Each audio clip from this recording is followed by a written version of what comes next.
आखिर गुरु द्रोणाचार्य अपने बाल मित्र से बदला क्यों लेना चाहते थे? शिक्षा पूर्ण हो जाने पर गुरु द्रोणाचार्य ने अपने शिष्य से क्या मांगा था?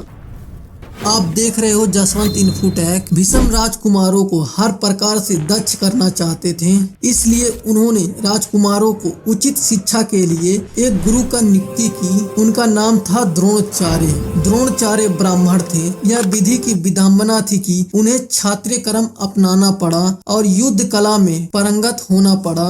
वास्तव में उन्हें अपने अपमान का प्रतिशोध लेना था, और वह भी उससे जो कभी उनका बाल मित्र था। वह धृतराष्ट्र एवं पांडु के पुत्र को शस्त्रों और अस्त्रों की विद्या शिक्षा देने लगे। राजकुमारों के साथ साथ द्रोणाचार्य अपने पुत्र अश्वत्थामा को भी शिक्षा देते थे। द्रोणाचार्य बहुत योग्य गुरु थे। उन्होंने राजकुमारों को पहला पाठ सिखाने से पहले पूर्व कहा था, राजकुमारों मेरी बात सुनो, मुझे वचन दो कि जब तुम लोगों की शिक्षा पूर्ण हो जाए तो मेरी एक इच्छा पूर्ण करोगे। सभी मौन थे, लेकिन अर्जुन से मौन नहीं रहा गया। वह उत्सव से बोला, मैं आपकी इच्छा अवश्य पूर्ण करूंगा।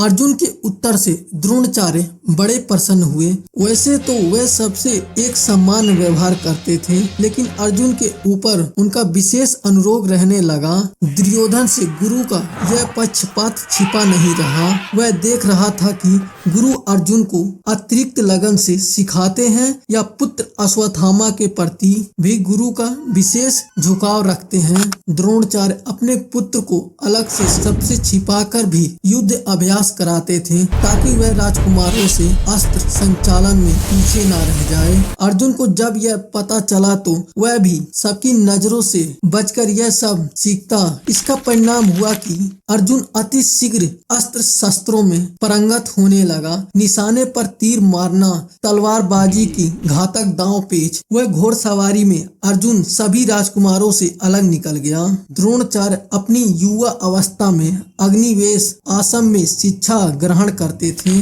आश्रम में उनके साथ पंचल नरेश पृष्ठ का पुत्र द्रौपद भी अध्ययन करता था। द्रोण एवं द्रुपद में गहरी मित्रता थी। शिक्षा प्राप्ति के बाद जब वह एक दूसरे से विदा हुए तो द्रोण ने कहा, बंधु मुझे भुला तो नहीं दोगे?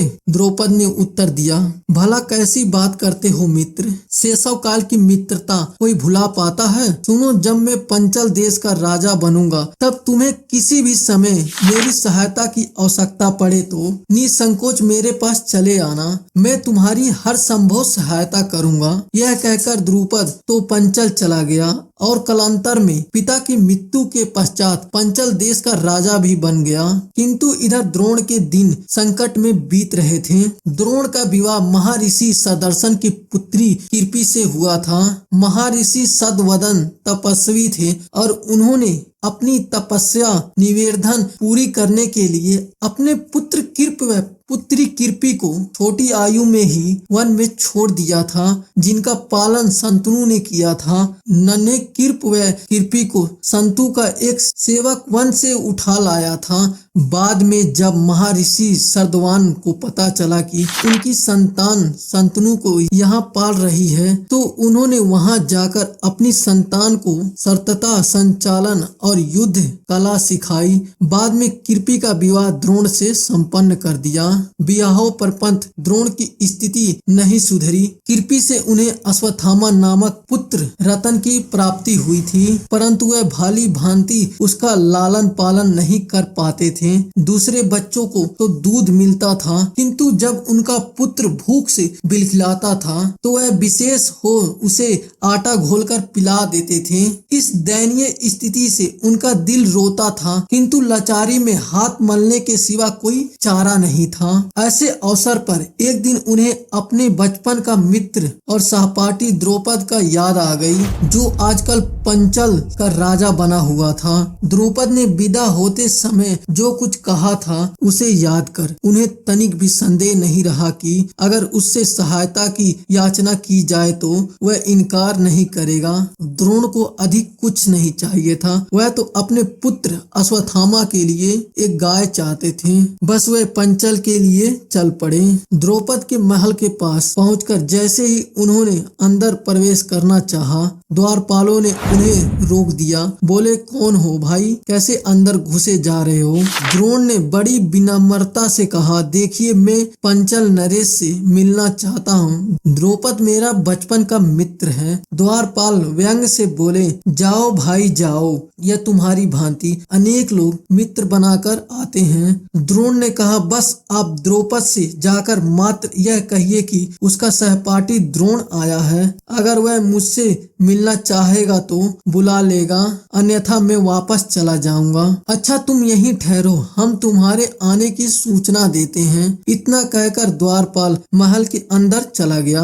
द्रोण महल के मुख्य द्वार पर उत्सुकता से द्वारपालों के वापस आने का प्रतीक्षा करने लगा। वहां खड़े खड़े द्रोण को शाम हो गई। तब जाकर द्वारपालों ने आकर कहा, जाओ तुम्हें राजा ने अंदर बुलाया है। द्रोण ने 2 रक्षकों से घिरकर महल में प्रवेश किया जैसे वे कारागार के बंदी हो। दरबार में द्रौपद ऊंचे सिंहासन पर गर्व से बैठा था। चारों ओर दरबारी खड़े थे। उनके बीच द्रोण राजा के सामने ऐसे खड़े थे जैसे कोई भिखारी हो।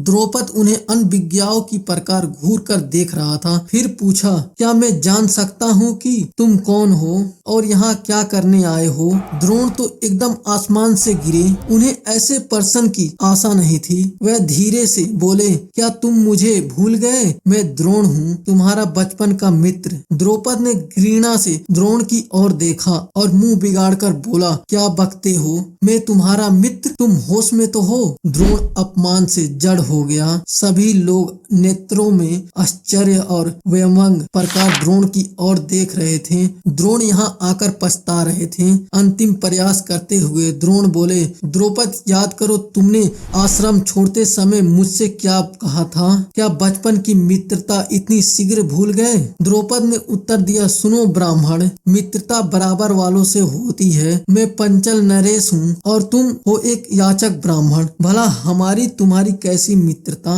द्रोण ने सुना और मौन रहे। वह समझ गए कि द्रौपद राजा बनकर अहंकार से सारी सरदारता भूल बैठा है। ऐसे प्राणी से सहयोग की आशा रखना व्यर्थ था। वह चुपचाप जाने को उद्यत हुए। द्रौपद बोला, ठहरो ब्राह्मण, तुम हमारे यहाँ याचक बनकर आए हो, हम तुम्हें ऐसे नहीं जाने देंगे। हमसे मित्रता की उम्मीद मत रखो, किंतु तुम्हें कुछ भेंट अवश्य मिलेगी। इतना कहकर द्रौपद ने एक दरबारी को कुछ आदेश दिया। फिर द्रोण से कहा, याद रखो, स्थायी मित्रता नाम की कोई वस्तु नहीं होती है। यह तुम्हारा बचपन है। कभी स्थितियों ने हमें एक दूसरे के समीप ला दिया था, किंतु उस समीपता के रिश्ते को हमेशा कायम नहीं रखा जा सकता, क्योंकि स्थिति बदल चुकी है। समय बड़ा बलवान है।